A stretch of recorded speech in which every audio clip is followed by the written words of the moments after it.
Thank you, Ken. One of the most influential people of not only the younger generation, as I have tried to push it, but also the elder generation that we have, which she has become one of the main focuses and one of the main speakers of our time. Please help me welcome consummate networker, author, Alison.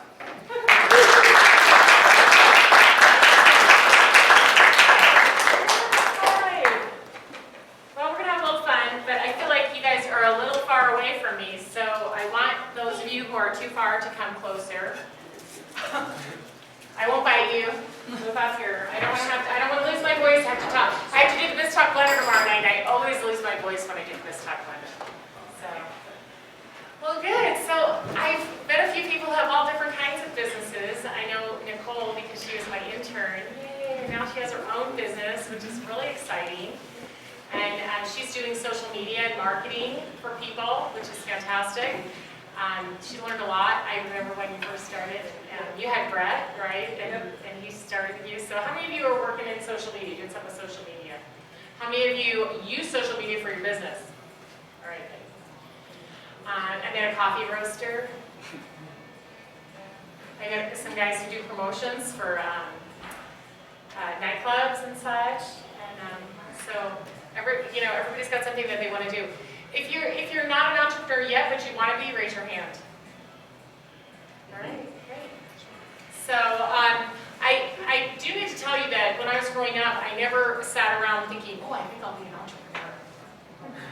I really didn't even know what that word was. I don't think I ever heard of it until I was much, much older. And so I don't even ever think I ever thought about owning my own business. I don't think that thought ever even crossed my mind. I just know that when I was young, I was a starter of things. I was always starting something with my friends, or gathering them to go do something. And I was in leadership roles in high school and in college, and I was always starting something. And even when I was working, I used to be, well, I'm not going to tell you that because I have a quiz for you guys in a second. But even when I was first working, I was starting things, always starting things. In Contra Costa County, when I used to live there in California, when I got pregnant, I thought, oh, there's no mother's club. I'll start a mother's club. And I started a mother's club, and by the time I left it, it was 650 women. So I just have this kind of knack for starting things, and I enjoy it. So we're going to talk about my journey, but it's not going to be all about me. I want to talk about how you can make your journey what you want it to be. But first I have a quiz for you, someone who did their homework. So the first thing I want to know is who can answer this question? What state did I grow up in? You don't want to pick anybody else? Is there anyone else right there? Who knows? Oh gosh, all right, shout it out. California. New Jersey. Yeah. New Jersey. I grew up in New Jersey, the Garden State. Okay. And for those of you who've never been there, you laugh when I say that. But my friend's dad grew these tomatoes, and he named the tomatoes after her, Nina babies. And they are the most delicious tomatoes, I'm telling you. New Jersey has a lot of really delicious fruits and vegetables grown there, which you probably didn't know. All right, here's another one. Let me see. What famous rock star grew up in the same town as I did? Now think old. Remember, I'm way older than you guys. Think old. Bruce Springsteen. Yeah! All right. You Googled that. He's a little I'm older from than this I am. and I'm older than I'm not 30, that so. old. Okay, who knows this one? Where did I go to college? Come on, you guys. You didn't. It's on my Facebook page. It's on my LinkedIn. Wild guess. Wild guesses. Harvard. Let's get Huh? No, I don't know. I went to Indiana University in Bloomington, Indiana. They're doing well. They are doing well. Yes, they are. The good old days of Bobby Knight throwing chairs at the audience. I had a chair thrown at me. I feel famous. It was crazy. Like literally, he would fling these chairs. And so if you were sitting near the front row, you would literally see all these people just stand up and move away because he would just like hurl things. It was great. Anyway, all right.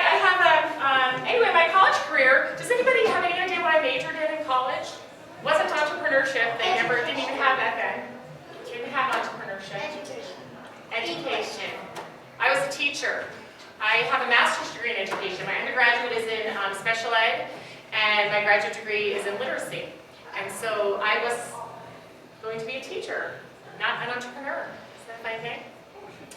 Who knows what is the first job I had out of college? Working for that. No. But I was working for an entrepreneur, but I didn't know it at the time. Did anybody ever hear of Crate and Barrel? I worked at the very, I am old. I worked at the very first Crate and Barrel store. The very first Crate and Barrel store. In Chicago. Yeah. They were entrepreneurs. So that was my first job, and then I got a teaching job finally. When I got out of school as a teacher, there weren't any teaching jobs to be had. It was very difficult to get one. That's not so true anymore. So I did teach for a long time, but even while I was teaching, I was starting up things. I would see, oh, there's a need. It's like that whole find a need and fill it. Oh, there's no group of this. Let's start that. Or there's nothing to, help these people. Let's start that. So I just couldn't help myself. I was always starting things. Who knows what my first business was?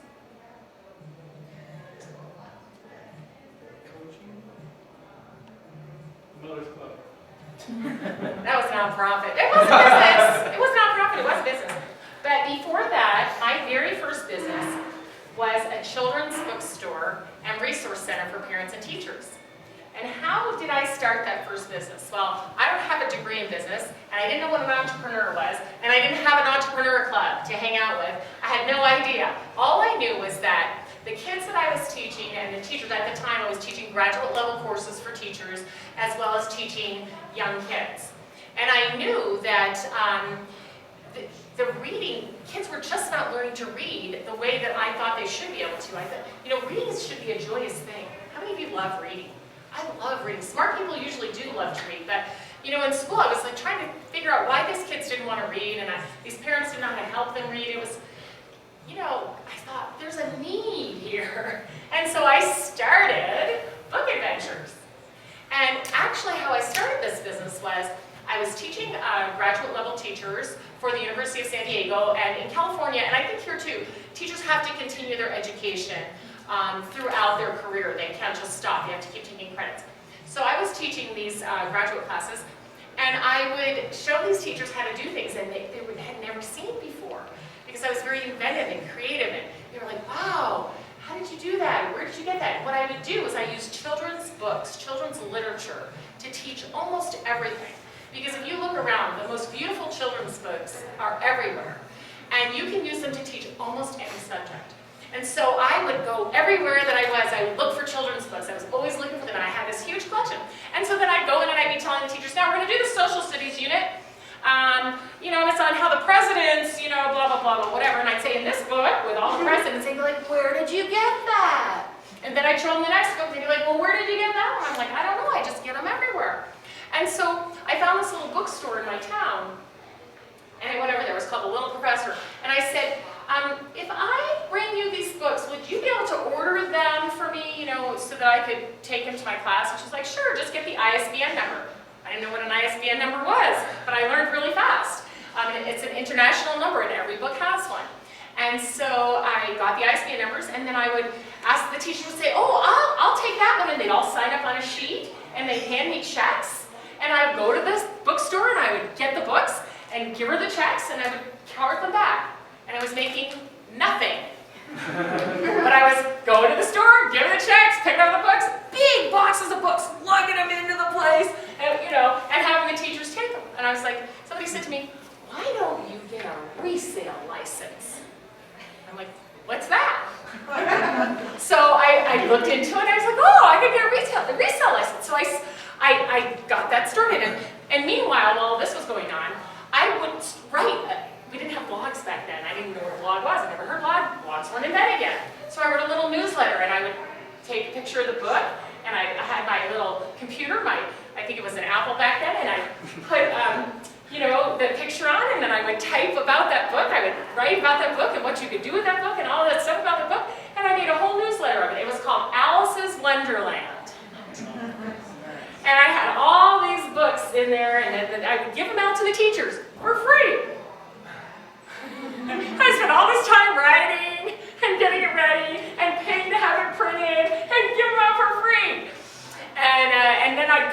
books back and forth for free. So finally I figured out, oh, I think I can actually make money doing this. I have a real gift for understanding these books and what they can do. And so I put it all together, and I tried to use Alice's Wonderland, but obviously I couldn't use that name. So I had a big brainstorm with all my friends, and we decided on Book Adventures. And so now I would buy the books myself. You know, actually, even before I had this physical store, I got the resale license. So the books would come to my house in these great big packages, and I'd sort them all out for the teachers, and I'd collect the checks, but I kept the checks this time. Cha-ching. So, unfortunately, there's not a lot of money in books. But anyway, I thought, this is a great business. I am going to open a bookstore, and in the back, I'm going to have a space, a big space where I can teach the teachers these graduate level classes, and then I can have little kids come in who are having trouble reading, and I can teach them how to read, and I can bring the parents in, and I can tell the parents, here's how you teach your kids to read. And so I thought, well, gosh, you got to have money to do that. How do you get money, right? We didn't have crowdfunding back then. So, and I never heard of a venture capitalist, and never heard of any of that. So I just thought, okay, what am I going to do? I think I need to write a business plan. So I started writing a business plan. And then my dad was, just asked me, well, what are you doing? I go, well, I'm going to write this business plan. I'm going to open this bookstore. He goes, well, how much money do you need? And I said, I need $30,000. This was a long time. And he said, okay, I'll give it to you. Well, I had no idea. I didn't even think of asking my dad. But if you're starting a business, friends and family are going to always be your best source of funding first. Don't be afraid to ask. All they can say is no. Or maybe they'll say, but that's all. I mean, that's the worst that can happen. So my dad gave me the money, and I got this place, and we built these beautiful bookshelves and set it all up. It was so cool. It was like Christmas every day, opening those boxes and put the books out. The parents would come in and the teachers, and my bookstore wasn't like anybody else's. It was totally unique because the books weren't in alphabetical order. They were in order by topic. So fiction and nonfiction were mixed together. So it was very unique, so I had lots of people coming. The problem was the volume, the margin on books is very slim. And it was right at the time that Barnes & Noble came. And I was in an independent bookseller association, and all of the little booksellers started closing their doors because Barnes & Noble, well, it's kind of like what Amazon does now. It's really hard to be an independent bookseller now. So anyway, that idea didn't work. I had this store for 3 years, but I did one really important thing. I surrounded myself with some people who could help me. I got a board, even though it was a little tiny company. I asked my accountant, I asked my stepmom, and I asked a couple other people. I said, would you be on my board? And they said yes. And they would meet with me, once a quarter. And, the finances were looking worse and worse and worse. And finally, after 3 years, they said, this business is not making any money. You got to close the doors. It's one of the saddest days of my life. Oh my gosh, I cried for weeks. It was horrible, horrible, horrible. But I learned a lot. In fact, when people ask me if I have an MBA, I say, yes, indeed, I do. It's called Book Adventures. That was my MBA. I wrote a business plan, got it funded, built the whole place, right? Ran it for 3 years, and promptly closed it. Was it a failure? Maybe if I knew a few things that I know now, I could have figured out some better ways to make money. But it was what it was, and it was a wonderful thing. But that was my first business. Any questions about that? Okay, I have another question for you then. Why did I move to Reno? At this time, I was in California, so I was in New Jersey growing up, went to college in Indiana, had my first job in Chicago, Illinois, and then moved to the Bay Area, and then moved here. So why did I move? Does anybody know why I moved to Reno, Nevada from Walnut Creek? No guesses? Poker fit. Poker! Oh. I was addicted to poker. No, that is not the reason. If you drive south on 395 on the left-hand side, there's a building with my name on it. Has anybody ever noticed that? Miller Hyman. Okay, so that was my dad's company. My dad was an entrepreneur. And what I didn't realize actually is both of my grandparents were entrepreneurs as well. But like I said, I didn't even know what an entrepreneur was. My dad's dad, Erwin Hyman, was an entrepreneur. He was a philatelist, and I will give you a prize if you can tell me what that means. A philatelist. He made paddles. Canoe paddles. Really? Nobody? Not anybody? Somebody who drove by? Phlebotomist, that was very close. Philatelist is a stamp collector. And in fact, my grandfather had his own business in New York City, and he had collected stamps, and he actually did stamp collections for famous people, like one of the presidents he did a collection for. So he was in the Philately Hall of Fame. So he was actually quite an amazing entrepreneur of his time. We didn't call it an entrepreneur then, but he was a businessman and had his own business. My mother's father was a farmer. And nowadays, of course, we do think of farmers as entrepreneurs, but back then we didn't. He was a farmer and he sold his goods and he made money that way. So I really actually came from a family of entrepreneurs and didn't even know it. So anyway, after I closed my business down, I didn't want to go back to teaching. And my father's company was around since I was in high school, since the late 70s. They started in San Francisco on Union Street, Union and Webster. Little tiny walk-up, him and his partner, they started this little company. Both had worked as VPs of sales for many, many years for big companies. Well, they started this company and it grew and grew and really did pretty well. And after a while, my dad bought his partner out and he's like, why are we in California? It's not a nice place to have a small business. Why do people start their businesses in Nevada? And there's a lot of other perks, you know, you can get a lot of help here. So they decided to move out of California. They looked at a lot of places, but anyway, they decided to move to Reno. Now, when they decided to move to Reno, I had never even heard of Reno. And I lived in the Bay Area. I had never heard of Reno, I used to go skiing all the time, but we never came this far. We go to North Star. So I was like, you're moving to Reno, Nevada? Really? So of course I said Reno, Nevada then, because I didn't know. So they moved here, and 2 years later, that's when I closed my bookstore, and they said, why don't you come and work for us? And so after all the years they had been asking me to work for them, I finally thought, okay, I will. So I moved here. And that was in 1994. Who was here in 1994? Raise your hand. I cried for a month. What have I done? I can't believe I moved my family here. That first winter on Thanksgiving, it was like 3 feet of snow, and I was like, this is horrible. I can't believe I did this. But I did. So I got better, obviously, and now I cannot imagine living anywhere else. It's one of the most fabulous places on the earth to live. But I was working for them at the time, so they were two very successful entrepreneurs. Their company was internationally renowned. I went from being an educator and, of course, owning my little tiny business, I was catapulted into the world of the Fortune 500 company. I worked with Coca-Cola, Hewlett-Packard, AT&T, Pfizer, Merck, Dow, oh my gosh, I can't even think, Fidelity Investments, Charles Schwab. I worked with the giants. I got catapulted into corporate America. I was a school teacher. Okay? I owned a bookstore. I didn't know how to dress, right? So, so I figured it all out, of course, and my dad didn't hire me, though, because I was a good salesperson. I mean, I didn't even think of myself as a salesperson, even though I owned a bookstore. And his company is all about sales training. And so they hired me to actually redo their curriculum, the sales curriculum.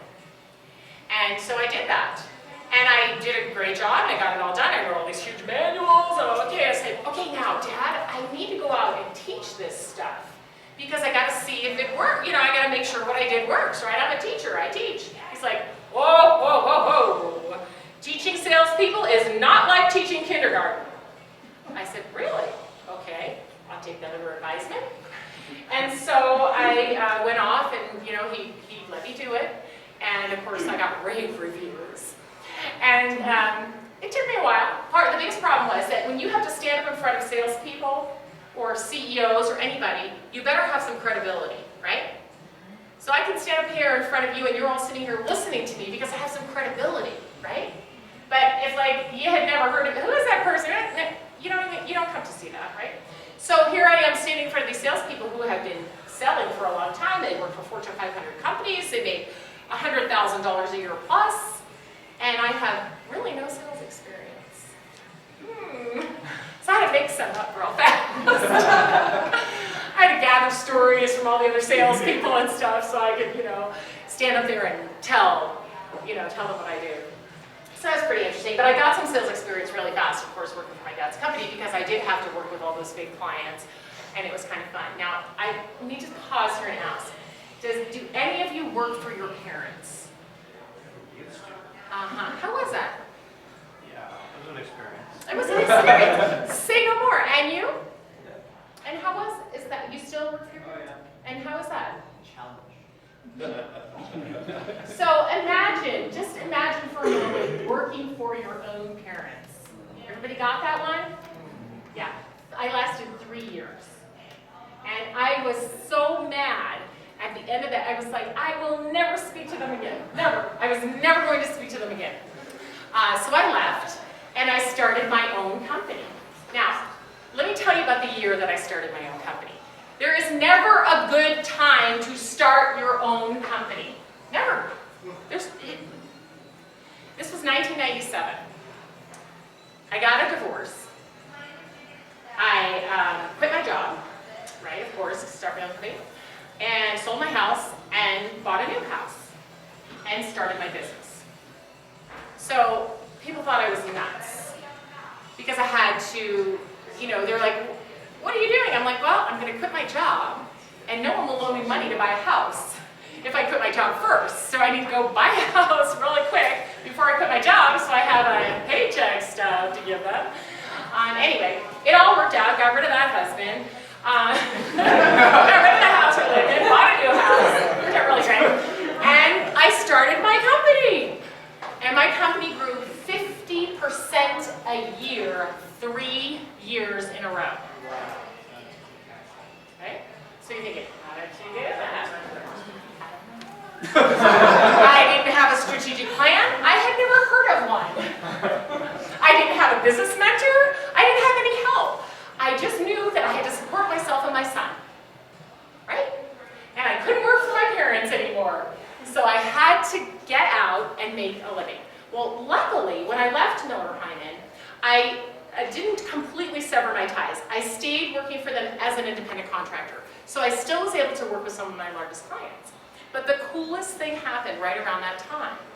The dot-com boom started. And all of the VPs of sales and CEOs and stuff that I've been working with at these big companies, they fled. And they went to start these little companies thinking, we're going to do a startup and make a lot of money and, all of that. And of course, most of them didn't. But the good news was they remembered me. And they call, they say, well, can't Miller Heiman, da-da-da? And I'm like, Miller Heiman doesn't do that. Miller Heiman only works with Fortune 500 sales teams. That's all they do. But somebody one day answered the phone and said, oh yeah, I think Alice does. I think Alice works with startups. And I took the call, and the next thing I know, I was working with startups. So I'm sort of the starter of things, right? So it was just a natural fit. I just go over there and I go, oh, what are you trying to, how do you do? Okay, well, let's do this. And they'd be like, okay. And I knew a lot about sales by then, the 3-year crash course, everything you ever wanted to know about sales from working for my father's company.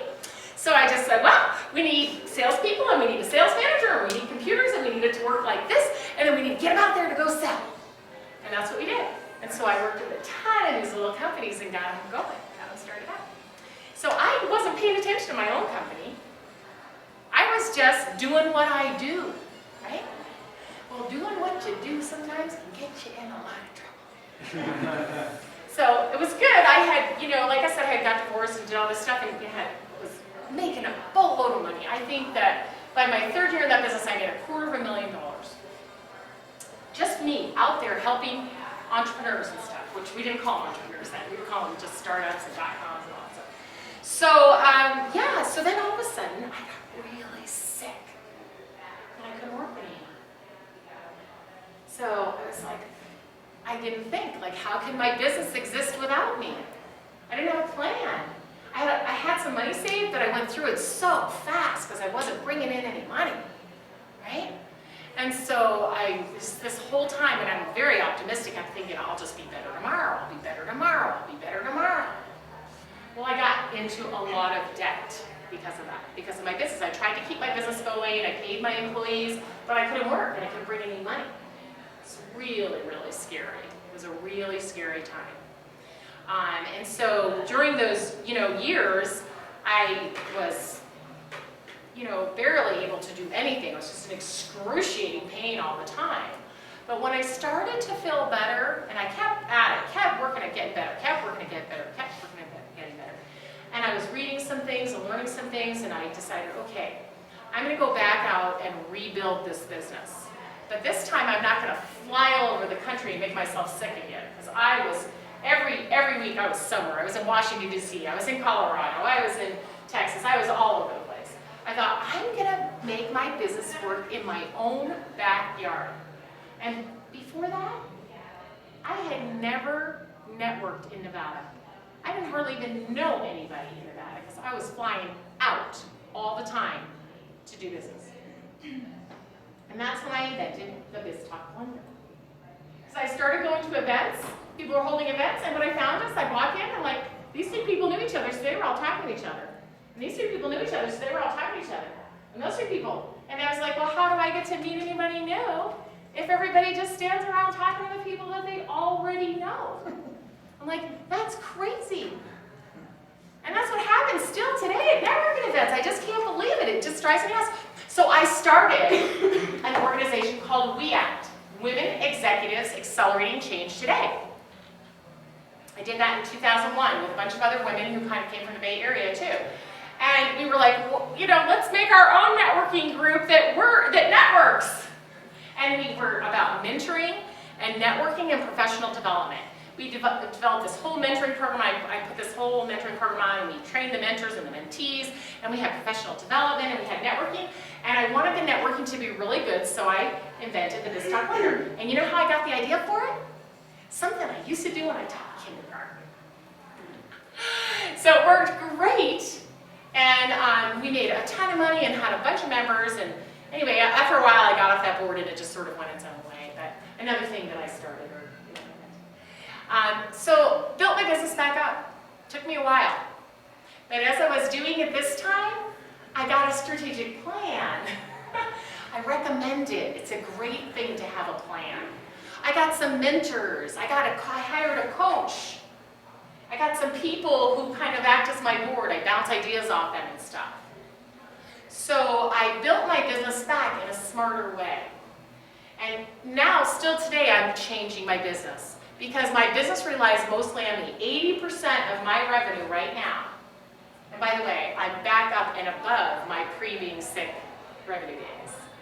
So really took me a long time though. It took me almost 10 years to build back up after being sick. But I did have a plan, and most of my revenue now comes from consulting, which requires me to be with my clients. I'm actually working really hard right now. My plan is to flip that so that I have products that I can sell via the internet and training programs and other things that don't always require me to be there. So as you're thinking about your business and what you want to do, think about, can this business make money without me? How can it keep making money if you're not there or when you're sleeping? Right? That's what we want our business to be able to do. So now I have a few tips for you. I'll take questions anytime. Do you consult for businesses in the area? I do. I help companies increase sales. That's what I do. I take a look at what they're doing now for their sales, and I figure out a way for them to reach their goals, to reach their sales goals. So I coach individual business owners, and I coach larger companies. I consult with larger companies, and I work with their whole sales team. Sometimes I run some sales training. I don't do that too much. But mostly what I do is work on the strategy of the sales for that company. So I consider myself a sales strategist. All right, so here are some things that you need to do to make your company successful. These are things I learned along the way. First thing, build a board. Find some people who will be your board. It can be your buddies, it can be your accountant. Think about who can you get on your team to look critically at your business and help you figure out what you should do to grow it. And you'll be surprised. People love to be on your board. It's a great experience, by the way. Try to get on somebody's board because it's a great experience for you to look at another business critically, help them with their planning, help them with their strategy. That helps you develop yourself professionally as well. And it's great on the resume. Board member for a company? Absolutely. So build a board. And I mean, 3 people is a board. You know, you don't need a ton. 3 people is great. Hire a coach. How many of you hire a coach right now? Best investment I ever made. I don't just have one coach, I have 3 coaches. I have a business coach, I have a life coach, and I have a speaker coach. Hire a coach. It is the best investment you can make. Invest in yourself all along the way. You've got to keep learning and growing, or your business will not. So hire a coach. I have a question. Yes? What's the difference between having advisors on the board and having coaches? Okay, that's a great question. And I'm going to also put into that a mentor, because my next one was find a mentor. So a board, a coach, a mentor. What do we got here? Okay. A board, typically in a large corporation, this guy's getting paid. But a board's going to meet with you maybe once a month at the most. More likely once a quarter because it's a lot to ask people to spend their time. They're going to meet for about an hour, maybe 2 hours at the most. And what you're going to do is you're going to present to your board your ideas for your business, and they're going to tell you whether that sounds like a good idea or not. Or you're going to lay out your financial ideas, and they're going to give you some feedback on your financial ideas, okay? So the board is just going to meet with you briefly, and they're going to look over the well-being of your company for you. That's their job, to make sure your company is healthy. And so it's good to get people with, like, maybe an attorney, maybe an accountant, maybe somebody who's been in business longer than you have, or somebody in a similar business, something like that. Okay, so that's a board. A mentor is somebody who's been there, done that. Whatever it is you want to do. You said you want to go into business for yourself. What kind of business do you want to have? Child safety products. Okay, so child safety products. Do you know somebody in a similar business to that? Or somebody who's grown a business similar to that one? Not specifically, but I do know a guy who runs a very successful, smaller, novelty type business. He had a huge business, and then he's kind of retired. He's got a Okay. smaller business. I look at it as kind of similar to mine. Have you ever asked him if he would mentor you? I talk to him fairly often. Okay, so somebody who's been there, done that. So for me, I'm doing more and more as a speaker, as a national speaker. So I want a mentor who has already made a lot of money being a speaker to be my mentor. If you want to be an accountant, you want somebody who's already made a lot of money, been successful being an accountant to be your mentor. So a mentor is someone who's done the thing that you want to do. And you can have an informal relationship, sounds like you do, Yeah. right? But you can also say, hey, I'm looking for a mentor. You know, here's what I need. Could we talk maybe once a week? Maybe you look at my business plan. Maybe, you know, I could bounce an idea off you. I won't take more than an hour a week of your time or every other week. And you make a regular scheduled time when you can catch up with them and you tell them what you need from them. It's like, you've been there, you've done that. I want to be like you. Will you mentor me? That's a mentor. A coach doesn't necessarily know your business. There's lots of different kinds of coaches. I'm a sales coach, a sales strategist, you know, sales strategy coach, okay? There are people who will do life coaching for you. There are people who coach you, you name it. I mean, just like sports coaches, baseball coach, basketball coach, there's coaches for everything. A coach doesn't have to know your business perfectly. What they have to know is how to get you from point A to point B. You will pay a coach. You will not pay a mentor. You're asking someone to mentor you. You're not going to pay them. Your board, you're not going to pay, not at this level. A coach, you're going to pay money to. And it will be worth every dime. But you got to research really carefully. When you find a coach, it's like, what do you need? I need someone to get me from point A to point B. I need somebody to help me be a better leader. That's, you know, a certain kind of coach. Joelle J. Does anybody know Joelle J? She was one of the 20 under 40. She's an amazing leadership coach. I've been coached by her. I still have coaching from her. I've read her book, The Inner Edge. I highly recommend it. The Inner Edge by Joelle J. Highly recommend it. Constantly trying to make myself a better leader. So if you need coaching in sales, you hire somebody like me to get the sales where you need it to be.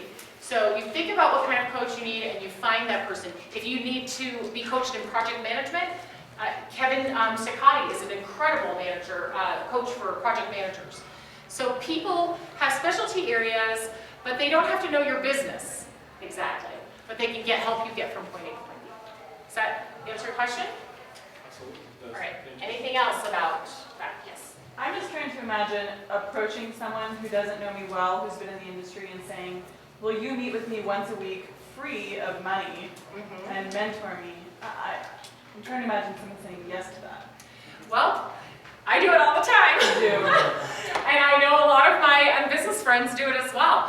And I'll tell you, all they can say is no. Right. But think about establishing a relationship with them a little bit first, getting to know them. And it's okay to say, I'm looking for a mentor. You might have to approach a couple people. I'm looking for a mentor. Do you know someone who might mentor me? Here's what I need. Instead of saying, would you be my mentor? So think about different ways you would feel comfortable asking them. And again, all they can say is no. And if they are not willing to do it, maybe they know someone else who is.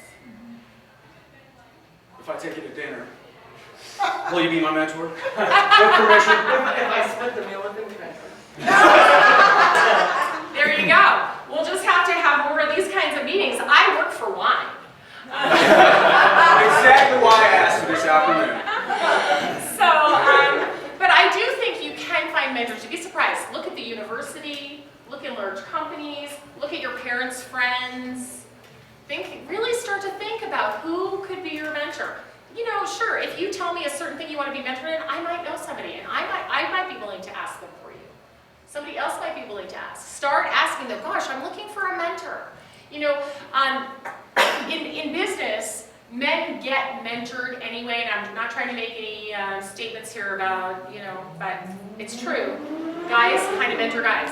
Women don't do that for each other. I'm trying to train a whole new generation of women to take women under their wing and try to mentor them to bring them up into these corporations. It's sort of a natural thing that guys do. It's not so natural for women, I guess, but. What's the difference though? I mean, mentor and coach. Well, usually you're not paying a mentor, and there's somebody who knows your area really well. A coach might not know your area really well. Like, I don't, let's see, what do you sell? You sell social media. I do happen to know something about social media, but it doesn't matter if I know anything about social media, I can still teach her to sell more of it. But if she wants to be a social media guru, she needs to find a social media expert to mentor her. So the coach doesn't have to know your business. What does the coach do? Isn't it the same as coaching and mentoring? It could be similar. It's less formal. A mentor's less formal. They're just chatting with you, talking with you, answering questions. A coach has a plan. You follow the plan. You have your goals. You do certain things. They give you activities. They ask you questions. They make you research and find things. Yeah, a little bit more rigor in it. Yeah. Although some mentors may turn out to be pretty good coaches too. So, you know, it's not that it's totally separate. Here's a really important one. Who's in a mastermind? You're in a mastermind? Okay, I am going to challenge Under 30 CEO to get some mastermind groups started. If you don't know what a mastermind is, go on the internet and look it up. Okay? It's just what you think though. Put a bunch of brains together, like 2 heads are better than 1. 3, 4, 5, you got a mastermind. Okay? People don't even have to be in the same industry, the same field, nothing. It's just people who feel like they can help each other's businesses. And you sit down on a formal basis once a month, once a week, once a quarter, whatever you decide, and you use a format, whatever format you decide on, and you help each other with your business. You help each other get resources, get introductions. You say, that doesn't sound like a very good idea. Why don't you do this instead? Or you say, tell me more about that, because I don't understand how that's going to work. So you help each other by being, you know, critical in a nice way, but helping think through things. Now that you mentioned that, Under 30 CEO actually does have that. It's just we haven't really formally introduced it. It's known as VIP, Venture Introductions and Presentations, where you would show the board what you got and we can help you out. So yeah, and you can form your own mastermind groups and meet over here. You know, you can have 3 or 4 masterminds going at one time. Instead of bunco, mastermind, okay? So join a mastermind. It will be, I wish when I was young, I knew about mastermind. I really do. I think it is a phenomenal thing. So I want you to really think about that. Here's, of course, one of my favorite ones. Read. What are you reading? What are you reading right now? What are you reading right now? It's a bunch of articles on businesses, just making it, making a profession out of business, and that's just various topics. So I'm just all over. Okay. Inc., Entrepreneur Magazine, Fast Company. Great. It's just all over. All right. What are you reading? Book called Free to Die. Okay. Great. What is that about? Only in the first chapter, so not too Okay. Is it fiction? Nonfiction? fiction. Okay. All right. Good. What are you reading? Me? Yeah.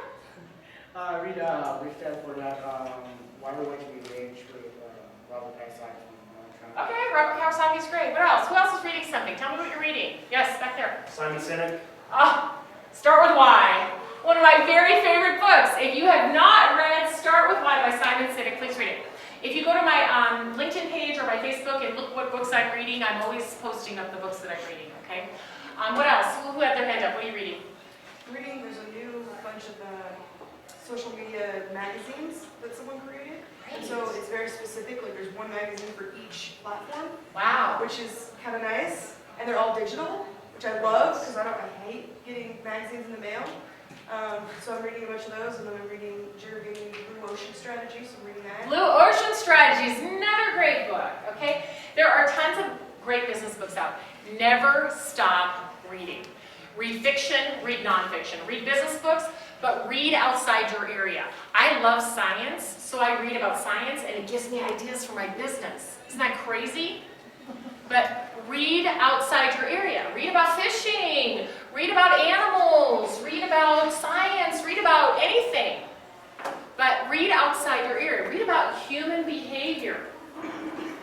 I'm reading a great book right now by Daniel Pink. It's called Drive. Highly recommend it. Highly recommend it. Also just finished reading The Hunger Games. You read The Hunger Games? Don't lie to me now. I'm going to see it this weekend. Can't wait. It's a page turner, man. You can't put it down, I'll tell you. If your kids are reading it, snatch it from them and you read it. But again, it gives you ideas. It just keeps your brain working and thinking. So you've got to read, and then you've got to discuss. So that's how you synthesize the information and be able to use it. I have a question. You said read outside your area. I've also been told be a student of your industry in terms of reading.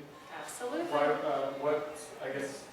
You have to do both. Okay. You have to do both. You need to know your industry inside and out. I read Selling Power, I read Sold Magazine, I read every selling magazine that's out there. I read a ton of sales blogs. These people, some of them know as much as I do. Some of them know nothing about sales, but they're publishing all this stuff, So I read in my area all the time. I read about sales all the time, but I also read a lot of other stuff. So yes, you have to be a master of your industry, absolutely. So how do you get time to read? Before you sleep. Before you sleep is a good time, but put it on your calendar. It's not an idle activity. It's not something you do if you have a little time. You put it on your calendar and you read every single week. Some people do it every day, right? But I read something every day from a blog or a magazine or something. And then I post about it, or I talk about it, or I call somebody and go, hey, have you read that? Right? Read. Make time to read. It's really important. And my last tip for you is never stop learning. And all of those things I just told you about are ways to help you learn.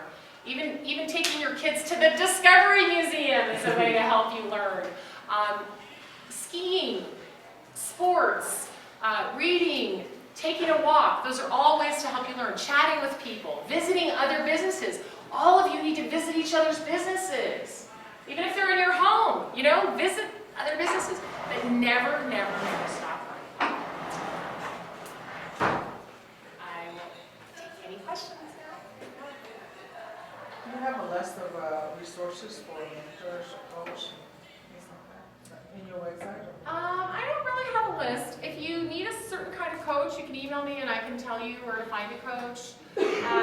As far as mentors, it's just we have to know what you do and find a person who does what you want to do, something like that. But I don't really have a list of them because it's sort of a moving target depending on what people need.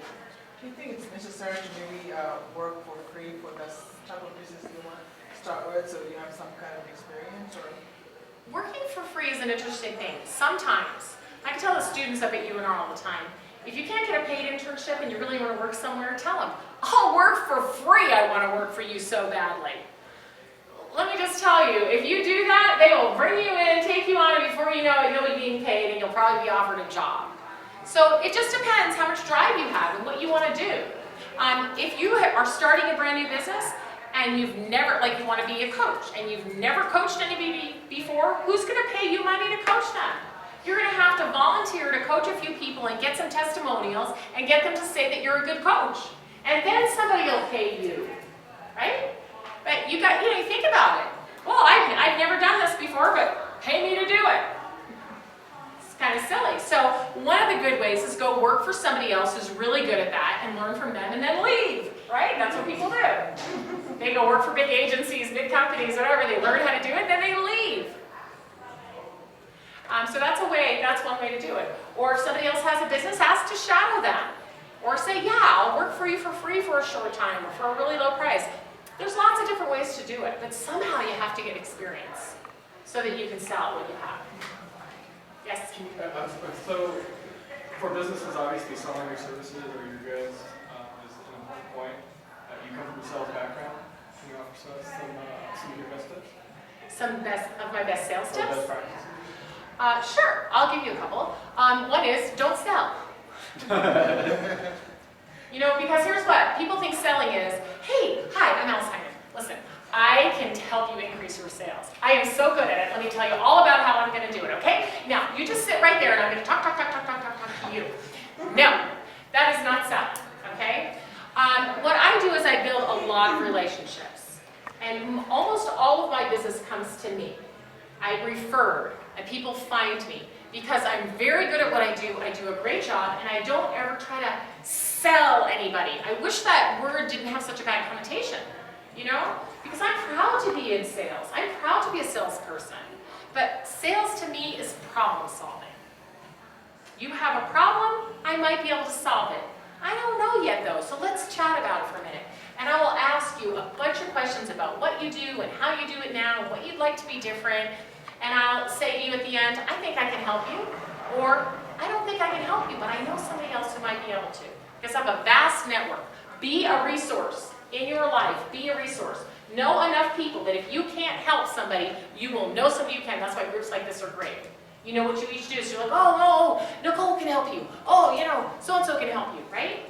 So be a resource. But selling for me is problem solving. So I just go around solving people's sales problems. They're not selling enough, I figure out how to get them to sell more. And, I ask them a lot of questions, figure out what their budget is, and either we can work together or we can't.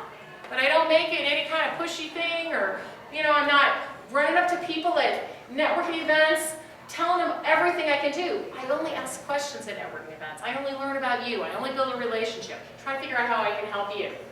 And then you know who I am. When you need me, you come. You come to me. That's how it works. So that's probably my best sales tip. Now, if you get into a more formalized setting where you have to do presentations and, have kind of your ducks in a row and stuff, then you need to take a little formal sales training. Maybe read a book about sales, or get a sales coach, or take a sales training class or something like that. Yeah. So everyone's at risk of getting sick when they have their business. You said you didn't have it set up so that it would take care of itself. How could one do that other than just employees? Well, I think employees are an important thing. I had never taught anybody to do what I do, so I didn't have anybody like that. So one of the things you can do is teach someone else to do what you do. Now that's risky, right? Because then they go off and start their own business. But oh well, life is risky. Better to have loved and lost, right? So pick somebody that you trust and you like and you get along with, and teach them to do what you do. What the heck? Teach a whole bunch of them to do what you do. My dad's business model was great. At first, he did what he did and his partner did it, and that was it. And then they realized, holy cow, we'll never be able to grow. So they trained a whole bunch of people to do what they did.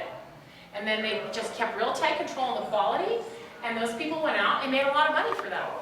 And they made a lot of money for themselves too. So if you're going to have somebody, the way to keep them and not have them go off on their own is to pay them decently. Share the wealth. Don't be greedy, right? That's a good way. Another way is to think of things that make money in your sleep.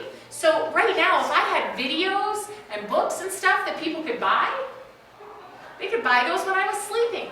But I've been busy building my business back up and now making the money that I need to make, so I haven't had the time yet to make videos and audios and books and things that people can buy. So if you have some products, even if you're a person like me who has knowledge to sell, package the knowledge somehow so that it can sell. So that's another way. What kind of business are you thinking about? I have a business in transcription for the deaf. Okay, transcription for the deaf. So how would you be able to make money doing that? There's a couple different ways. One is you could train some other people to do it and charge, so if you pay them $15 an hour, you charge $30 or $40 an hour for their time, pay them $15, you make a profit. Another way to do it is to teach other people who want to do what you do and charge them to learn from you. And you could write a book about how to be a transcriptionist, you could make an audio or a video about how to be a transcriptionist, and you could charge people for that. So you say, who would like to learn to do what I do? Great, pay me and I'll teach you how to do it. You can have your own business, you can start your own business. So there are two ways that you could do that. What about service-based industries like healthcare, things like that? Just started up, and it's a challenge owning a business now in this economy. Yes, it is. It scares the, to be abrupt, it scares the shit out of me every day. What are you selling? I'm a chiropractor. You're a chiropractor. Okay, so doctors, right, never had to sell before, Wish I knew that before I right? started. But now they do. Now they have to sell. Chiropractors, dentists, physicians of any kind, right? So how do you do that? Well, people want to buy from people they know, like, and trust. So you're here. That's fabulous. You get to know these people. When their back hurts, they're going to come to you. Okay? So that's a good thing. So keep doing that. Do you know Tom and Amanda Randall? Okay, back doctors. They filled their practice from eWomen Network. She went, every time she networked, she got to know those women, and those women filled her practice for her. Now they did some other things too, but you need to find places where you can meet people and get them to know you and trust you, because then when they hurt, they'll come to you. Okay? And then there's some other things that you need to do as well, like calling your patients, which you may do, and saying, how are you feeling? How are you doing? Adding that little extra bit so that it's not just like, oh, I go to the doctor and I have to keep going, nothing ever happens, it changes, he doesn't care about me, I just go get my back cracked, whatever. You have to make it. You have to care about that. You have to call them, follow up. Maybe, 11 treatments, the 12th one's on me. Do some kind of a customer loyalty program, right? Where people will continue to come back to you. Something like that. It's not easy.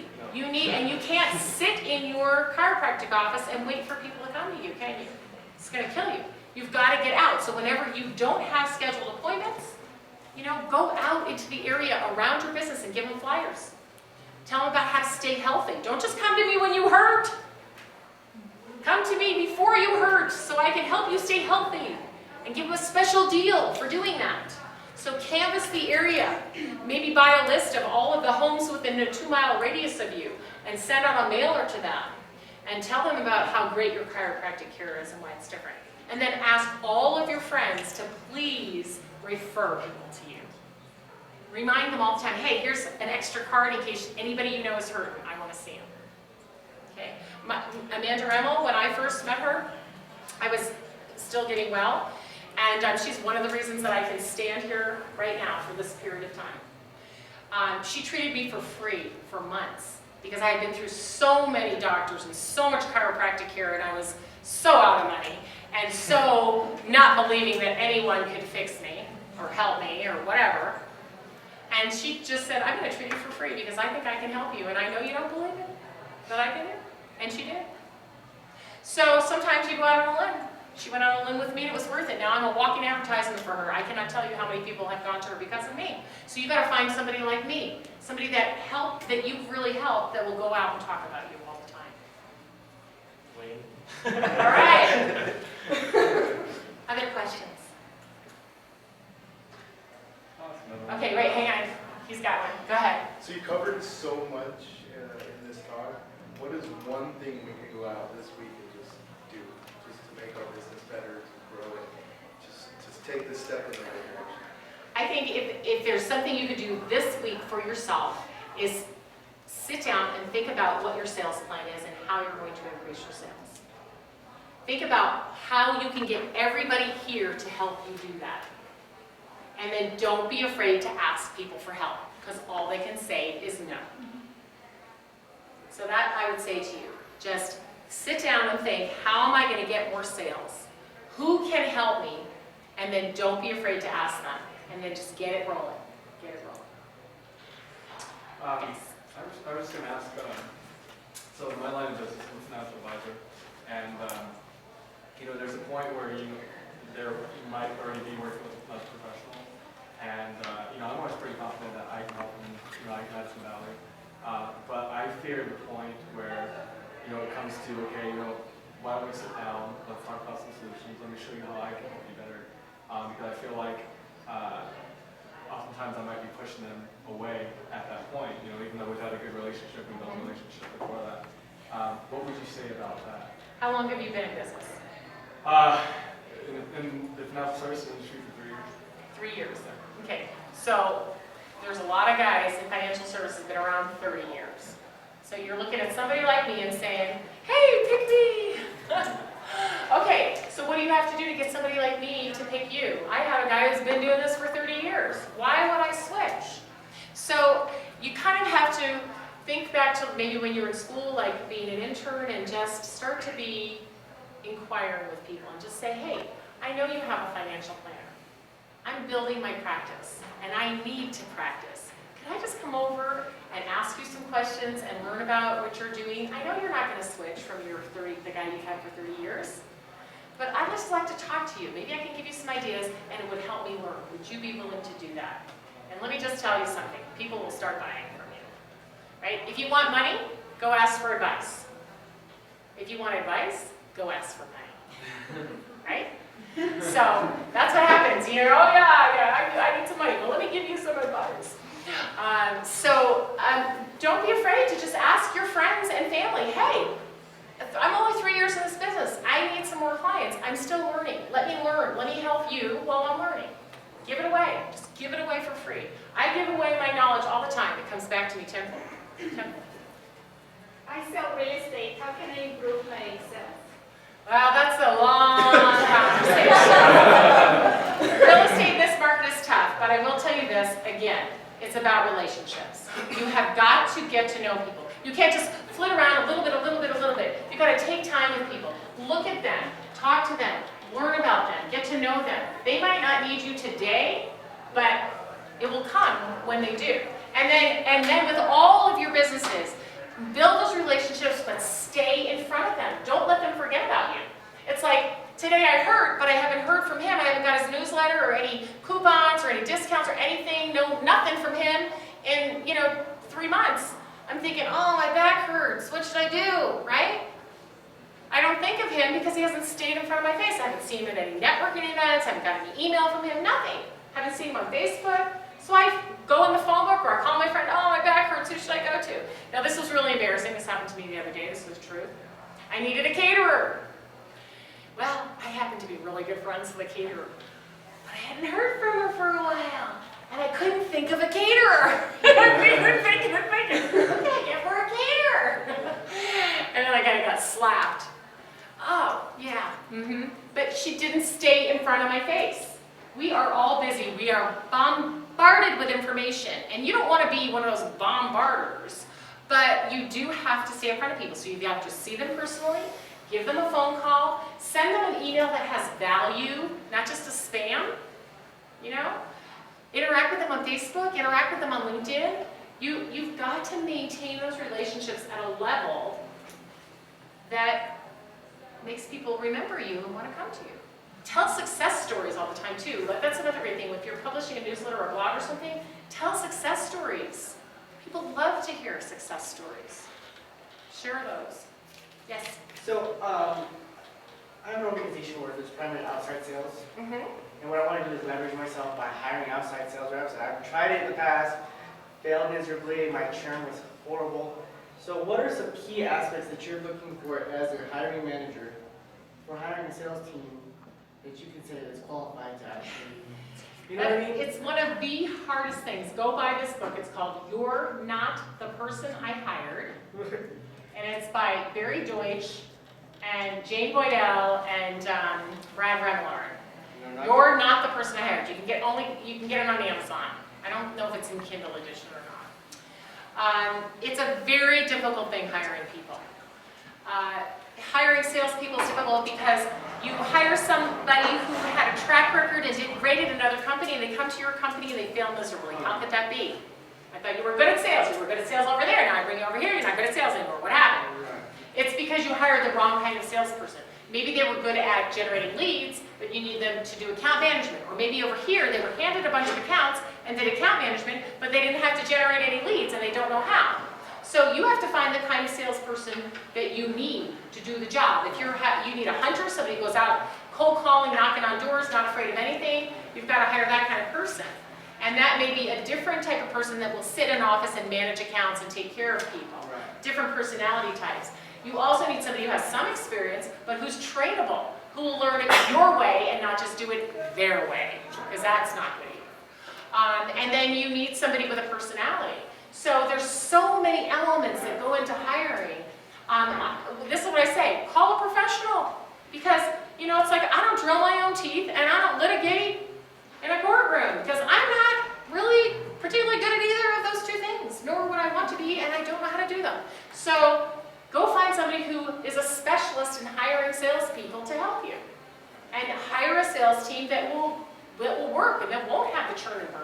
Now, do you feel that you should start your backyard in that case so that you can manage basically your juggling on? Unless you are a really good sales manager. That's the other thing. Are you a good sales manager? That's the other question. I don't know. Right. What is a sales manager even supposed to do, right? You need to hire a sales coach. You need somebody to teach you how to be a good sales manager and how to hire salespeople and how to train them and then how to manage them. Because yeah, I found that a lot of times when you're really good, which doesn't necessarily make you a good manager to have them do The best salespeople are the worst sales managers. The best salespeople, because why? A really great salesperson just wants to get out and sell. They don't want to be saddled with a bunch of people who don't, crying, whining. Why don't you know how to do this? Just go do what I do. I'm great at sales. Follow me. It doesn't work like that. So great salespeople are rarely good managers. Okay? Anything else? Yeah? You have your Biz Talk Blender event, which is hugely successful. In terms of networking, do you have any tips as far as like how much time you should spend with each person, or how to get the best out of the networking event? Okay, I have an ebook. If you gave me your card, who did not give me their card? If you gave me your card, I will send you a link to get my free ebook. And it tells you how to network. But I'll tell you a couple of things right now as well. Networking is about building relationships. It's not about selling. And so you need to spend enough time with each person when you're meeting them to get to know them a little bit. And to get them to know them well enough to get them to take your call the next day, right? When you want to go meet with them for coffee or lunch or whatever, or a glass of wine. So your job when you're networking is to build a little rapport. Start the relationship, but not finish the relationship or not grow it, just get that rapport going, right? So at any good networking event, unless you're really good, you're probably only going to meet 5 new people. Because you cannot. It's like, here's my card, here's my card, here's my card. No, don't do that. But the thing that you do want to do is approach the person, talk to them, ask them questions, learn about them, and then decide whether this is somebody you'd like to meet with again. And don't try to meet too many people. Just don't try to do it. So you've got to go to lots of events. But then you also need to schedule lots of appointments after those events. So this is what I was saying. You scheduled to come to this event tonight? How many of you put on your calendar to do the follow-up from this event? Okay. Because tomorrow, you should connect again with all these people on Facebook, on LinkedIn. You should send them a nice to meet you note. You should ask a few of them to go to coffee or lunch with you or to get a glass of wine. You need time to do that in your schedule. Because going out networking and then doing nothing afterwards is a waste of time. I mean, maybe you had a good time while you were here, you got a new idea, but how are you going to turn that into business? So you definitely, when you're out networking, you want to look for 3 things. You want to look for people you can do business directly with, of course, but you're not doing business at the networking event. You want to look for people you can collaborate with. Maybe a CPA would be a good collaborator for you, okay? And you want to look for people who you could develop into a referral source. So don't just look for people who need a chiropractor. Look for another, maybe a massage therapist, and you could send clients back and forth. You could be a referral source for each other. Look for somebody you could put on an event with and collaborate and invite an audience into you, right? So don't just, that's a big mistake people make. Oh, I don't want to talk to him. He can't buy from me. He can't buy from me. He can't buy from me. What are you doing? Maybe his brother can buy from you. How do you know? You know? So look for people to buy from you. Look for people who can be developed into a referral source and people you can collaborate with. Those are all things. And then follow up, follow up, follow up, follow up, follow up. I mean, I cannot tell you, and all the time I say to people, okay, well, if you want to meet with me afterwards, you want to reach me, whatever. Nobody ever calls me. Nobody ever emails me. Nobody ever asks. It's amazing. At the university, I tell the students all the time, if you need me, call me, you can Facebook me, you can LinkedIn me, you can do this, you can do. Because people don't follow up. So if you read my blog, there's an article on there that your follow-up sucks. Because it's true. I rarely meet people who do good follow-up. But you can't do it if you don't plan it. So your calendar is your best friend. Plan the event, and then plan the time to follow up. You need at least 2 hours. Because you need to look through the cards, see who you met, think about who was there, think about is this a person who could be a referral source, a collaborator, whatever, right? And then write them a note, or LinkedIn, Facebook. You need time to do that, okay? All right, I think I'm running way over now. I don't know. All right, any more questions? Well, great. This has been a pleasure to be here with you. So, Thank you.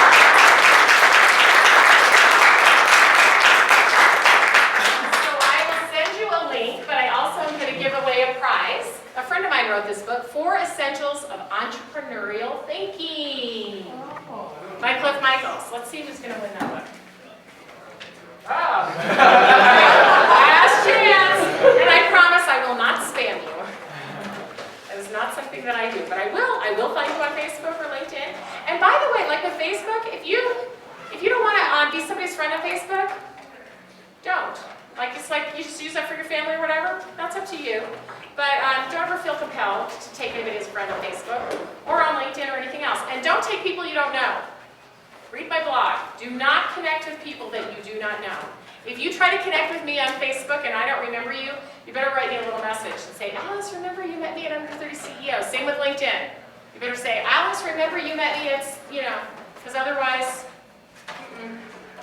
I won't take you. Because I can't remember everybody. All right, I'm going to let. You, seriously? Alright, not looking. Not looking. Okay. I don't have my glasses on. Oh. Congrats, Kim. Kim on the book. All right. Very good. Well, so I will stay around and have a glass of wine now, and if anybody wants to hang out and chat with me, that's great. And I hope I will be invited back to Under 30 CEO to hang out with you guys, even though I am not under 30. Far from it, but I know I look under 30. Okay, well, great. Thanks.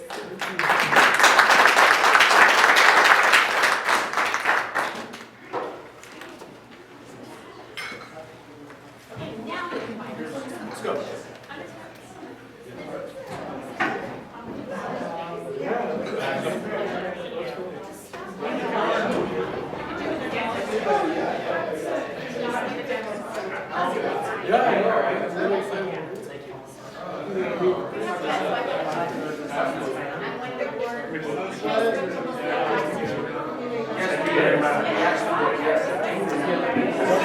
Did you actually